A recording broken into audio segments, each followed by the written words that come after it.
Manchester once believed highways could fix cities. The result was the Mancunian Way, an elevated road pushed straight through neighborhoods. It carries 60,000 cars a day at window height. Noise, fumes, and traffic sit right outside people's homes. Thousands of Victorian houses were demolished to make room for roads and towers. The Arndale Centre followed, wrapping the city core in endless concrete walls. It's hard to photograph without making it look like a prison. Housing experiments like Hume's Streets in the Sky promised a community. Instead, they created unsafe, isolated spaces. The buildings were torn down after just 20 years. Between 1961 and 1981, Manchester lost 100,000 residents as families escaped.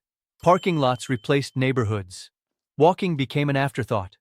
While recent projects improved parts of the city, the scars remain. Manchester proves that when planners treat people like traffic problems, cities lose their soul. And if you think that's isolating, wait until we reach a city that has forgotten safety entirely. Athens shows what happens when rules stop mattering. Nearly 40% of the city was built illegally. Whole neighborhoods went up without permits, safety checks, or proper planning. After World War II, Greece allowed landowners to trade land for apartments. Builders rushed in and packed as many units as possible into tiny spaces. Buildings were squeezed so tightly that fire trucks can't fit between them. Streets meant for walking now struggle to carry cars. Athens has just 2.5 square meters of green space per person, the lowest in Europe. Compare that to Vienna's 120, and you understand why the city feels suffocating. The street layout follows ancient paths built for donkeys. Today, those same streets handle hundreds of thousands of cars daily. Concrete traps heat, turning summers into ovens. Smog settles in the city bowl, breaking pollution limits for half the year. You might want to see the Acropolis, but it's often hidden behind haze and illegal high-rises. Athens isn't ruined by history, it's buried by ignoring basic urban rules. Now imagine this chaos, placed directly on an earthquake fault. Istanbul sits on one of the most dangerous fault lines on Earth. 15 million people live here, knowing a major earthquake is not a question of if, but when. Yet the city keeps building as if earthquakes are a rumor. After the deadly 1999 quake destroyed 50,000 buildings, you'd expect caution. Instead, construction sped up. Towers rose on soft land, steep hills, and reclaimed coastlines. Today, 65% of buildings don't meet earthquake safety standards. The city is split by water, with only a few bridges connecting Europe and Asia. These bridges turn into parking lots every morning. A 20-kilometer commute can take 90 minutes. There are over 4 million vehicles on roads designed for a quarter of that. New neighborhoods appear overnight with no schools, parks, or transit. Historic areas have height limits, so developers just build taller everywhere else. Istanbul isn't unplanned, it's overbuilt without care. When the ground shakes again, the cost won't be measured in buildings, but lives. And finally, a city split by concrete for generations. Glasgow let an 8-lane motorway tear straight through its center. The M8 didn't just carry cars, it erased neighborhoods. Over 1,500 homes were demolished.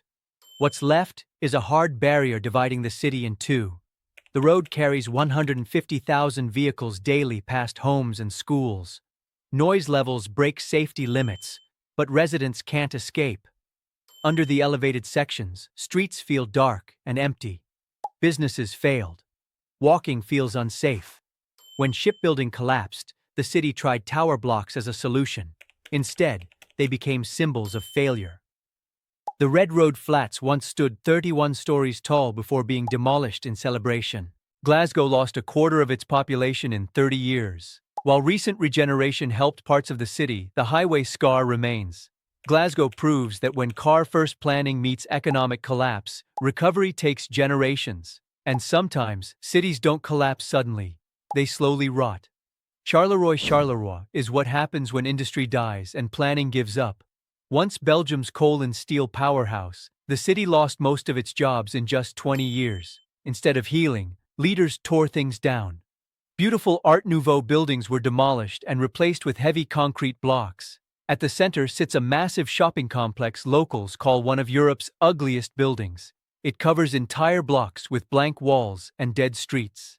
Above it, an elevated light rail cuts through downtown on thick concrete pillars. Below those tracks, Sunlight disappears. Shops close. People avoid the area. Whole neighborhoods were demolished and never rebuilt. Empty lots stayed empty for decades. Promised renewal never came. The population dropped, incomes fell, and unemployment climbed to 20% in some areas. Charleroi feels unfinished, like a city paused mid-demolition. It's not just poor design, it's an abandoned responsibility. Urban planning here didn't fail loudly. It failed quietly, block by block, but traffic pain gets even worse when history blocks every fix. Rome. Rome is trapped between history and modern life. The city has 2.8 million people and nearly 2 million cars, all fighting for space on roads built for horses. The historic center bans cars, pushing traffic chaos outward instead. The average Roman spends 166 hours a year stuck in traffic. That's 4 full work weeks gone. The ring road turns into a parking lot daily. Side streets become 3-lane jams. Cars park on sidewalks, forcing people into the road. Building better transit sounds easy until you dig. Every few meters, ancient ruins stop construction. Rome's newest metro line took 20 years to build, just 18 stations. Meanwhile, buses barely function and lose millions yearly. Illegal buildings still exist. Even here, tens of thousands were built without permits, later legalized. Rome protects the past so fiercely that the present barely works. The city survives, but it exhausts everyone living in it. Now picture all this. On steep hills. Lisbon was built on 7 hills long before cars existed. Then the city decided cars were essential. The result is constant gridlock. Streets twist uphill, often just wide enough for one vehicle. Tourists get stuck on steep slopes with nowhere to turn around. Main roads clog fast because there are no backup routes. Parking means paying high fees or circling neighborhoods for half an hour. The metro has only 4 lines, covering limited areas. Buses crawl uphill slower than walking speed. Lisbon built one of Europe's longest bridges, yet traffic problems remain. Bridges don't fix bad planning. Suburbs spread along the coast without proper transit. The financial crisis froze development, leaving empty buildings beside broken infrastructure. Historic trams still run, but mostly for tourists. Locals gave them up for cars decades ago. Now they're stuck paying the price. Lisbon feels beautiful, but moving through it is a daily struggle. Milton Keynes. Milton Keynes was built on one big idea: cars and people should never cross paths. On paper, that sounds smart. In real life, it feels lonely and broken. The city spreads across 22,000 acres in a perfect grid.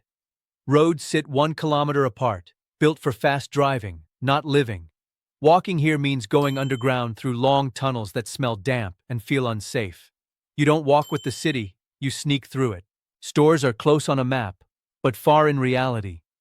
A grocery store 400 meters away can take 30 minutes to reach on foot because paths drop you into empty fields.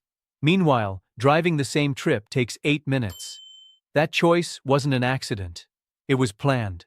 Homes, shops, offices, and parks were separated so perfectly that community life vanished.